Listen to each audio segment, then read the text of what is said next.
ఈరోజు మైసూర్ బోండా ఎలా చేసానో చూపిస్తానండి. ఒక కప్పు మైదా తీసుకోవాలి. ఏ కప్పుతో అయితే మైదా తీసుకున్నామో అదే కప్పుతో పెరుగు తీసుకోవాలండి. అందులోకి 2 టేబుల్ స్పూన్లు బియ్యం పిండి వేసుకొని, అలాగే వంట సోడా కూడా 1 స్పూన్ వేసుకోవాలండి. అలాగే సరిపడే సాల్ట్ వేసుకొని బాగా బీట్ చేసుకోవాలండి. పిండిని కొద్ది నీళ్ళు పోసుకుంటూ బాగా బీట్ చేసుకున్న తర్వాత అందులోకి కొద్దిగా జీలకర్ర, అలాగే రోట్లోకి 2 పచ్చిమిరపకాయలు, అంత అల్లం పేస్ట్ 2 కలిపి దంచి వేసానండి.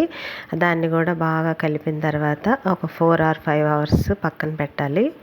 పిండి బాగా నానిన తర్వాత బాండీలో ఆయిల్ పోసుకొని వేడెక్కిన తర్వాత ఈ బోండాలని బాగా కలిపి వేసుకోవటమేనండి. అంతే, చాలా బాగా వచ్చాయి. మీరు కూడా ఇదే మెజర్మెంట్స్తో ట్రై చేయండి.